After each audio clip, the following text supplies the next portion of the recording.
Feliz y bendecido día, aprendiendo un curso de milagros. El secreto de la verdadera oración es olvidarte de las cosas que crees necesitar. Pedir algo específico es igual que ver el pecado primero y luego perdonarlo. Del mismo modo, al orar pasas por alto tus necesidades específicas, tal como las ves, y las dejas en manos de Dios. Ahí se convierten en los regalos que le haces, pues le dicen que no antepondrás otros dioses a Él, ni que quieres otro amor que el suyo. Este libro es un comienzo, no un final.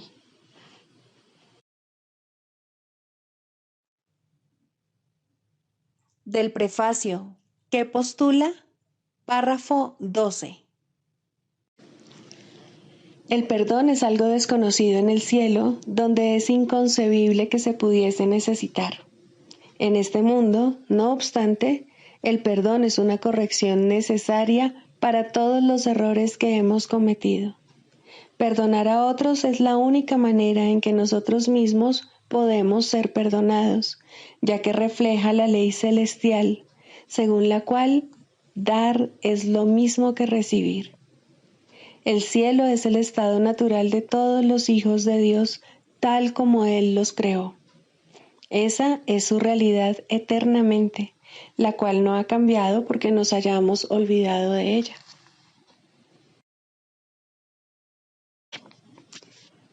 Introducción. Este es un curso de milagros. Es un curso obligatorio. Solo el momento en que decides tomarlo es voluntario. Tener libre albedrío no quiere decir que tú mismo puedas establecer el plan de estudios. Significa únicamente que puedes elegir lo que quieres aprender en cualquier momento dado. Este curso no pretende enseñar el significado del amor, pues eso está más allá de lo que se puede enseñar. Pretende, no obstante, despejar los obstáculos que impiden experimentar la presencia del amor, el cual es tu herencia natural. Lo opuesto al amor es el miedo, pero aquello que todo lo abarca no puede tener opuestos. Este curso puede, por lo tanto, resumirse muy simplemente de la siguiente manera. Nada real puede ser amenazado. Nada irreal existe. En esto radica la paz de Dios.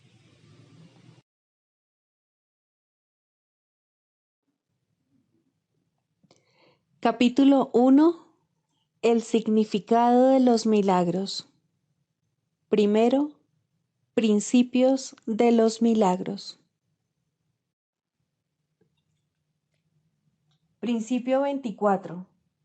Los milagros te capacitan para curar a los enfermos y resucitar a los muertos, porque tanto la enfermedad como la muerte son invenciones tuyas y, por lo tanto, las puedes abolir. Tú mismo eres un milagro, capaz de crear a semejanza de tu Creador. Todo lo demás no es más que tu propia pesadilla y no existe. Solo las creaciones de luz son reales.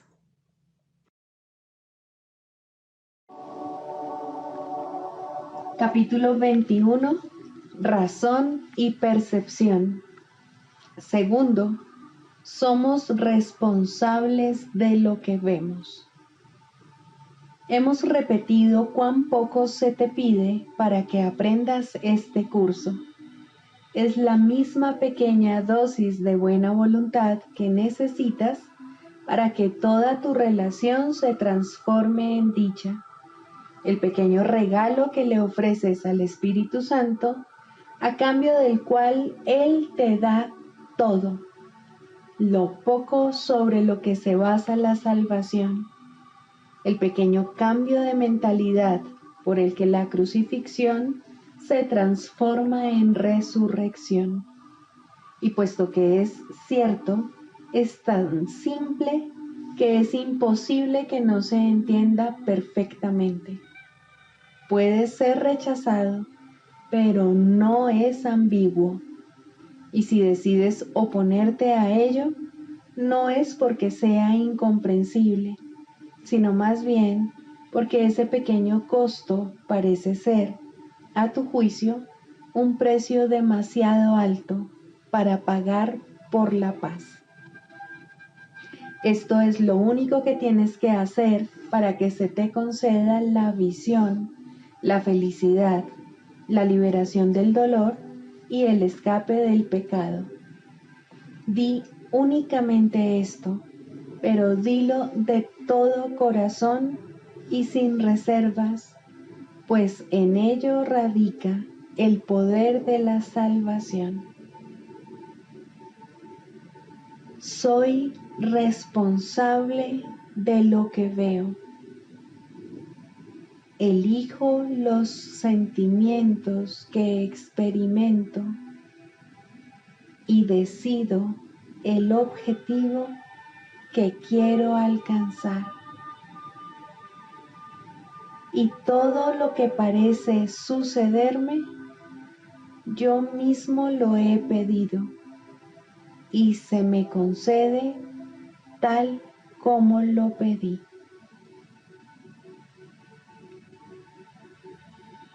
No te engañes por más tiempo pensando que eres impotente ante lo que se te hace. Reconoce únicamente que estabas equivocado y todos los efectos de tus errores desaparecerán. Es imposible que el Hijo de Dios pueda ser controlado por sucesos externos a Él. Es imposible que Él mismo no haya elegido las cosas que le suceden. Su poder de decisión es lo que determina cada situación en la que parece encontrarse, ya sea por casualidad o por coincidencia. Y ni las coincidencias ni las casualidades son posibles en el universo tal como Dios lo creó, fuera del cual no existe nada. Si sufres es porque decidiste que tu meta era el pecado. Si eres feliz es porque pusiste tu poder de decisión en manos de aquel que no puede sino decidir en favor de Dios por ti. Este es el pequeño regalo que le ofreces al Espíritu Santo y hasta esto Él te da para que te lo des a ti mismo, pues mediante este regalo se te concede el poder de liberar a tu Salvador para que Él a su vez te pueda dar la salvación a ti.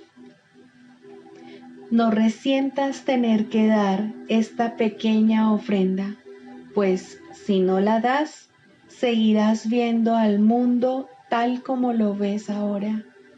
Mas si la das, todo lo que ves desaparecerá junto con él. Nunca se dio tanto a cambio de tan poco. Este intercambio se efectúa y se conserva en el instante santo. Ahí, el mundo que no deseas se lleva ante el que sí deseas, y el mundo que sí deseas se te concede, puesto que lo deseas. Mas, para que esto tenga lugar, debes primero reconocer el poder de tu deseo.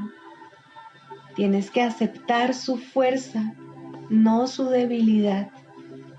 Tienes que percibir que lo que es tan poderoso como para construir todo un mundo puede también abandonarlo y puede asimismo aceptar corrección si está dispuesto a reconocer que está equivocado. El mundo que ves no es sino el testigo fútil de que tenías razón. Es un testigo demente. Tú le enseñaste cuál tenía que ser su testimonio y cuando te lo repitió, lo escuchaste y te convenciste a ti mismo de que lo que decía haber visto era verdad. Has sido tú quien se ha causado todo esto a sí mismo. Solo con que comprendieses esto, comprenderías también cuán circular es el razonamiento en que se basa tu visión. Eso no fue algo que se te dio. Ese fue el regalo que tú te hiciste a ti mismo y que le hiciste a tu hermano. Accede entonces a que se le quite y a que sea reemplazado por la verdad. Y a medida que observes el cambio que tiene lugar en él, se te concederá poder verlo en ti mismo. Tal vez no veas la necesidad de hacer esta pequeña ofrenda. Si ese es el caso, examina más detenidamente lo que dicha ofrenda representa y no veas en ella otra cosa que el absoluto intercambio de la separación por la salvación. El ego no es más que la idea de que es posible que al Hijo de Dios le puedan suceder cosas en contra de su voluntad y por ende en contra de la voluntad de su Creador, la cual no puede estar separada de la suya. Con esta idea fue con lo que el Hijo de Dios reemplazó su voluntad, en rebelión de mente contra lo que no puede sino ser eterno. Dicha idea es la declaración de que él puede privar a Dios de su poder y quedarse con él para sí mismo, privándose de este modo de lo que Dios dispuso para él. Y es esta descabellada idea la que has entronado en tus altares y a la que rindes culto. Y todo lo que supone una amenaza para ella parece atacar tu fe, pues en ella es donde la has depositado. No pienses que te falta fe, pues tu creencia y confianza en dicha idea son ciertamente firmes. El Espíritu Santo puede hacer que tengas fe en la santidad y darte visión para que la puedas ver fácilmente, mas no has dejado libre y despejado el altar donde a estos dones les corresponde estar, y donde ellos debieran estar, has colocado tus ídolos, los cuales has consagrado a otra cosa, a esa otra voluntad que parece decirte lo que ha de ocurrir, le confieres realidad. Por lo tanto, aquello que te demostraría lo contrario no puede por menos que parecerte irreal.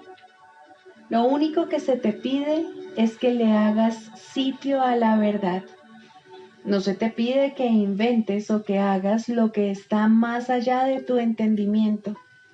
Lo único que se te pide es que dejes entrar a la verdad, que ceses de interferir en lo que ha de acontecer de por sí y que reconozcas nuevamente la presencia de lo que creíste haber desechado.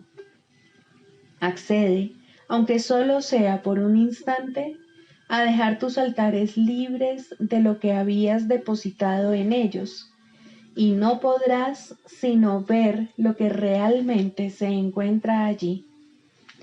El instante santo no es un instante de creación, sino de reconocimiento, pues el reconocimiento procede de la visión y de la suspensión de todo juicio.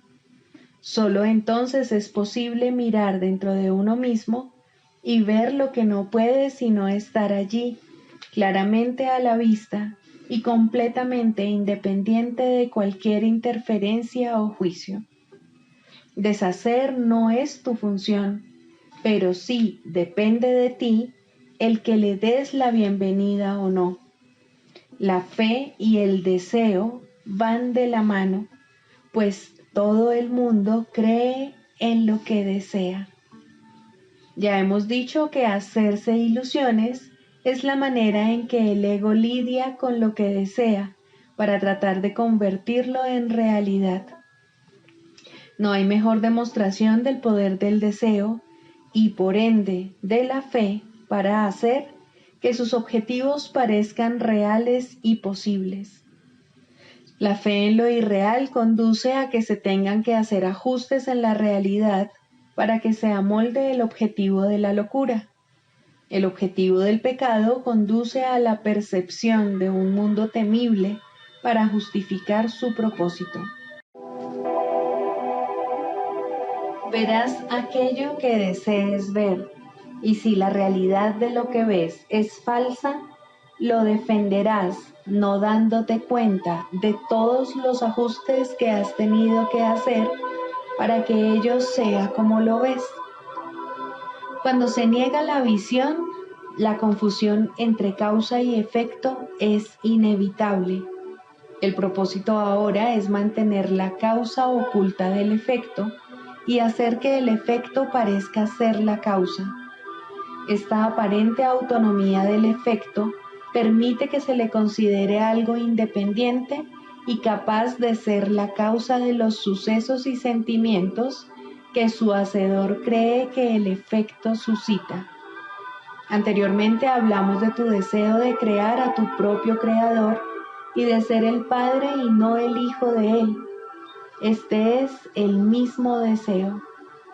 El hijo es el efecto que quiere negar a su causa, y así él parece ser la causa y producir efectos reales. Pero lo cierto es que no puede haber efectos sin causa, y confundir ambas cosas es simplemente no entender ninguna de las dos. Es tan esencial que reconozcas que tú has fabricado el mundo que ves, como que reconozcas que tú no te creaste a ti mismo, pues se trata del mismo error. Nada que tu creador no haya creado puede ejercer influencia alguna sobre ti. Y si crees que lo que hiciste puede dictarte lo que debes ver y sentir, y tienes fe en que puede hacerlo, estás negando a tu creador y creyendo que tú te hiciste a ti mismo. Pues si crees que el mundo que construiste tiene el poder de hacer de ti lo que se le antoje, estás confundiendo padre e hijo, fuente y efecto.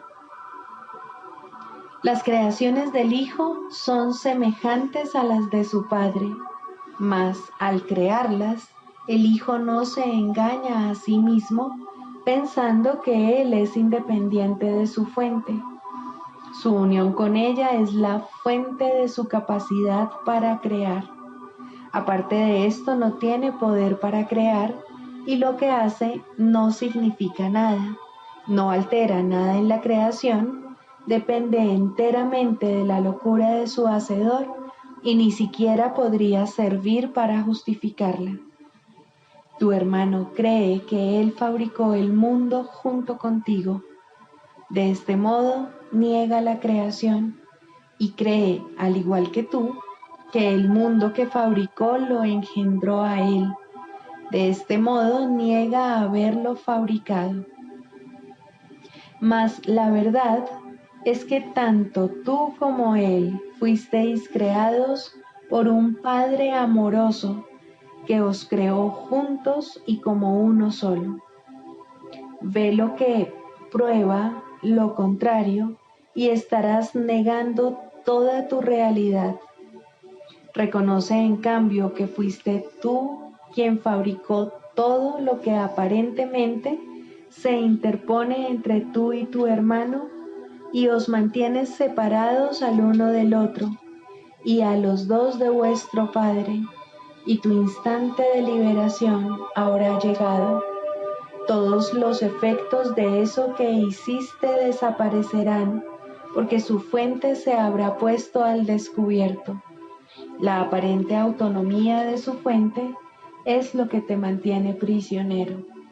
Esto es el mismo error que pensar que eres independiente de la fuente mediante la cual fuiste creado y que nunca has abandonado.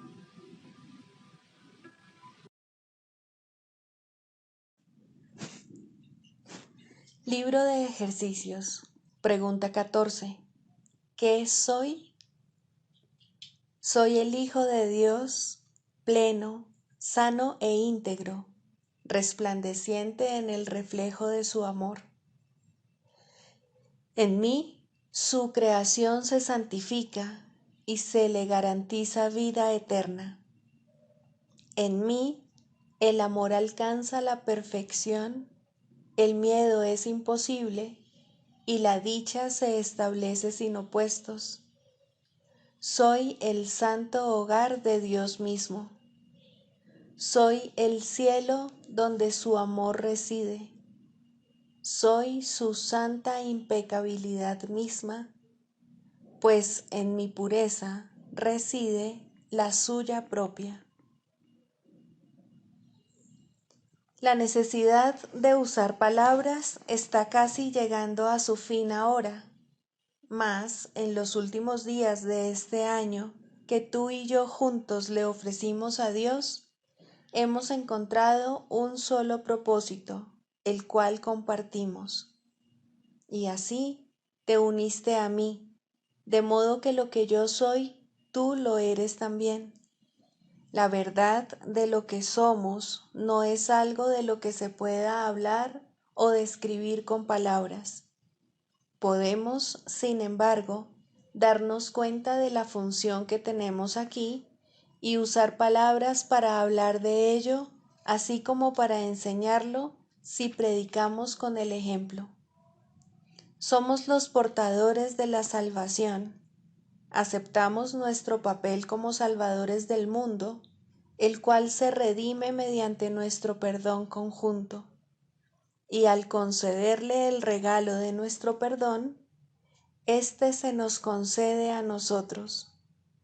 Vemos a todos como nuestros hermanos y percibimos todas las cosas como buenas y bondadosas. No estamos interesados en ninguna función que se encuentre más allá del umbral del cielo.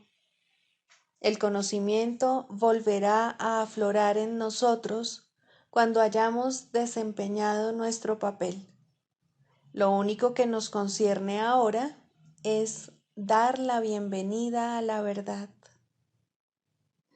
Nuestros son los ojos a través de los cuales la visión de Cristo ve un mundo redimido de todo pensamiento de pecado. Nuestros los oídos que oyen la voz que habla por Dios, proclamar que el mundo es inocente. Nuestras las mentes que se unen conforme bendecimos al mundo. Y desde la unión que hemos alcanzado, invitamos a todos nuestros hermanos a compartir nuestra paz y a consumar nuestra dicha. Somos los santos mensajeros de Dios que hablan en su nombre y que al llevar su palabra a todos aquellos que Él nos envía, aprendemos que está impresa en nuestros corazones. Y de esta forma, nuestras mentes cambian con respecto al objetivo para el que vinimos y al que ahora procuramos servir. Le traemos buenas nuevas al Hijo de Dios que pensó que sufría. Ahora ha sido redimido y al ver las puertas del cielo abiertas ante él, entrará y desaparecerá en el corazón de Dios. Lección 352. Los juicios son lo opuesto al amor. De los juicios procede todo el dolor del mundo y del amor la paz de Dios. El perdón ve solo impecabilidad y no juzga. Esta es la manera de llegar a ti. Los juicios me vendan los ojos y me ciegan. El amor que aquí se refleja en forma de perdón me recuerda, por otra parte, que tú me has proporcionado un camino para volver a encontrar tu paz. Soy redimido cuando elijo seguir ese camino. Tú no me has dejado desamparado. Dentro de mí yace tu recuerdo, así como uno que me conduce hasta él. Padre, hoy quiero oír tu voz y encontrar tu paz, pues quiero amar mi propia identidad y encontrar en ella el recuerdo de ti.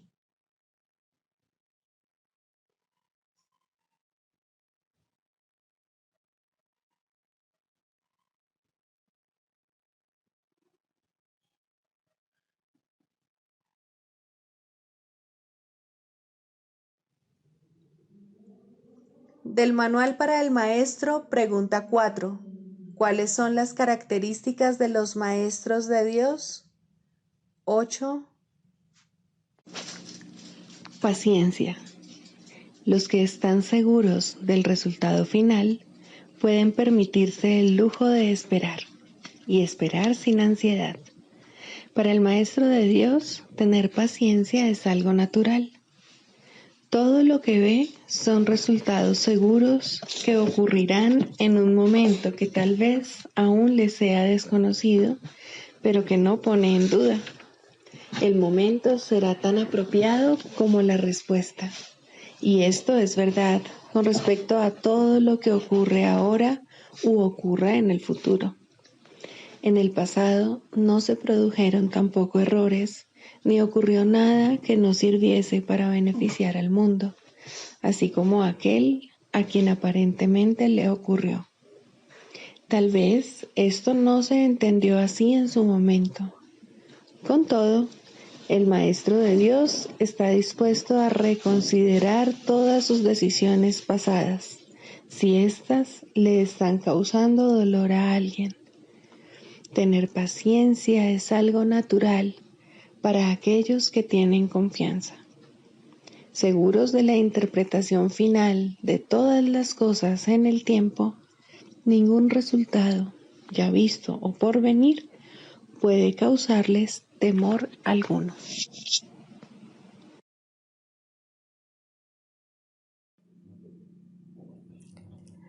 Manual para el Maestro. Pregunta 18. ¿Cómo se lleva a cabo la corrección? Hasta que el Maestro de Dios no haya dejado de confundir las interpretaciones con los hechos y las ilusiones con la verdad, no podrá tener lugar una corrección de naturaleza duradera, que es a la única a la que se le puede llamar verdadera corrección. Si discute con su alumno acerca de un pensamiento mágico, ataca dicho pensamiento, trata de probar que es erróneo o demostrar su falsedad, solo estará dando testimonio de su realidad. Esto conduce inevitablemente a la depresión, pues habrá probado tanto a su alumno como a sí mismo que la tarea de ambos es escapar de lo que es real. Y esto es de todo punto imposible. La realidad es inmutable. Los pensamientos mágicos no son sino ilusiones, pues, de no ser así, la salvación no sería más que el mismo sueño irrealizable de siempre, solo que con una nueva fachada. El sueño de la salvación, en cambio, tiene un nuevo contenido, y la diferencia entre ambos no estriba solo en la forma. La lección más importante que los maestros de Dios deben aprender es cómo reaccionar sin ira ante los pensamientos mágicos. Solo de esta manera pueden proclamar la verdad acerca de sí mismos. El Espíritu Santo puede entonces hablar a través de ellos acerca de la realidad del Hijo de Dios y recordarle al mundo lo que es la impecabilidad, la única condición inalterada e inalterable de todo cuanto Dios creó. El Espíritu Santo puede ahora proclamar la palabra de Dios a oídos atentos y llevar la visión de Cristo a ojos que ven. Ahora Él es libre de enseñarles a todas las mentes lo que ellas en realidad son, para que gustosamente les sean devueltas a Él. Y ahora, en su visión y en la palabra de Dios, se perdona y se pasa por alto completamente la culpabilidad. La ira no hace más que proferir a gritos, la culpabilidad es real. La realidad queda obliterada cuando esta creencia de mente reemplaza a la palabra de Dios. Ahora son los ojos del cuerpo los que ven y sus oídos los únicos que pueden oír. El limitado espacio que ocupa y su exiguo aliento se convierten en el criterio con el que medir la realidad, y la verdad se vuelve diminuta e insignificante. La corrección tiene una sola respuesta para todo esto y para todo el mundo que se basa en ello. Confundes tus interpretaciones con la verdad y te equivocas. Mas un error no es un pecado, ni tus errores han derrocado a la realidad de su trono. Dios reina para siempre, y solo sus leyes imperan sobre ti y sobre el mundo. Su amor sigue siendo lo único que existe. El miedo es una ilusión, pues tú eres como Dios. Para que el Maestro de Dios pueda curar, es esencial, pues, que permita que sus propios errores le sean corregidos. Si siente la más leve irritación al responder a otro, que se dé cuenta de inmediato de que ha hecho una interpretación falsa. Que se dirija entonces a su eterno guía interno y deje que sea él quien juzgue cuál debe ser su respuesta. De este modo, el Maestro de Dios se cura y en su curación su alumno se cura con él. La única responsabilidad del Maestro de Dios es aceptar la expiación para sí mismo. La expiación es sencillamente la corrección o anulación de los errores. Cuando se haya alcanzado, el Maestro de Dios se habrá convertido, por definición, en un obrador de milagros. Sus pecados le habrán sido perdonados y él ya no se condenará a sí mismo. ¿Cómo podría entonces condenar a otros? ¿Y habría alguien al que su perdón no pudiese curar?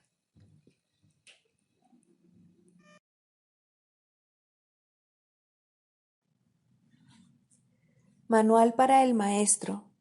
Clarificación de términos. 6. El Espíritu Santo. Jesús es la manifestación del Espíritu Santo, a quien Él invocó para que descendiese sobre la tierra después de su ascensión al cielo, es decir, después de haberse identificado completamente con el Cristo, el Hijo de Dios tal como Él lo creó. Al ser el Espíritu Santo una creación del único Creador, y al crear junto con Él y a su semejanza o espíritu, es eterno y nunca ha cambiado. Fue invocado para que descendiese sobre la tierra, en el sentido de que entonces se hizo posible aceptarle y escuchar su voz. Su voz es la voz de Dios y, por lo tanto, ha adquirido forma. Dicha forma no es su realidad, la cual solo Dios conoce junto con Cristo, su verdadero Hijo, quien es parte de Él. Al Espíritu Santo se le describe a lo largo del curso como aquel que nos ofrece la respuesta a la separación y nos trae el plan de la expiación, al asignarnos el papel especial que nos corresponde desempeñar en dicho plan y mostrarnos exactamente en qué consiste. Él ha designado a Jesús como el líder para llevar a cabo su plan, ya que Jesús fue el primero en desempeñar perfectamente su papel. Se le ha dado pleno poder en el cielo y en la tierra, y lo compartirá contigo cuando tú hayas desempeñado el tuyo. El principio de la expiación le fue dado al Espíritu Santo mucho antes de que Jesús lo pusiese en marcha. Al Espíritu Santo se le describe como el último vínculo de comunicación que queda entre Dios y sus hijos separados. A fin de llevar a cabo esta función especial, Él ha asumido una doble función. Goza de conocimiento porque es parte de Dios, percibe porque fue enviado para salvar a la humanidad. Él es el gran principio corrector, el portador de la verdadera percepción, el poder intrínseco de la visión de Cristo. Él es la luz en la que se percibe el mundo perdonado, en el que solamente puede verse la faz de Cristo. Él nunca se olvida del Creador ni de su creación. Él nunca se olvida del Hijo de Dios. Él nunca se olvida de ti.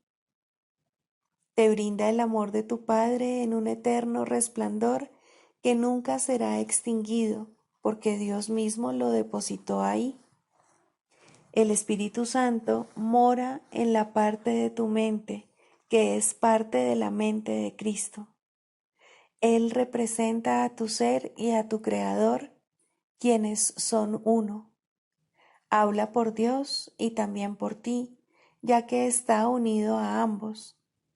Por consiguiente, Él es la prueba de que ambos son uno solo. El Espíritu Santo parece ser una voz, pues de esa forma es como te comunica la palabra de Dios. Parece ser un guía por tierras lejanas, pues esa es la clase de ayuda que necesitas. Y también parece ser cualquier cosa que satisfaga las necesidades que creas tener. Pero Él no se engaña cuando te percibes a ti mismo atrapado por necesidades que no tienes. De ellas es de las que quiere liberarte. De ellas es de las que quiere ponerte a salvo. Tú eres su manifestación en este mundo. Tu hermano te invoca para que seas su voz junto con él. Por sí solo no puede ser el ayudante del Hijo de Dios, pues por sí solo no tiene ninguna función. Pero unido a ti es el resplandeciente Salvador del mundo, cuyo papel en la redención de éste tú has completado. Él te da las gracias a ti y a tu hermano, pues te elevaste con él cuando él empezó a salvar al mundo, y estarás con él cuando el tiempo haya cesado y ya no quede ni rastro de los sueños de rencor en los que bailabas al compás de la exangüe música de la muerte, pues en su lugar se oirá el himno a Dios por unos momentos más, y luego ya no se oirá más la voz, ya que no volverá a adoptar ninguna forma, sino que retornará a la eterna amorfía de Dios.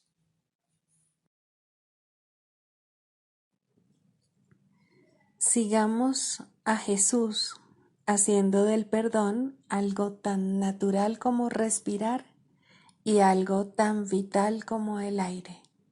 Amén.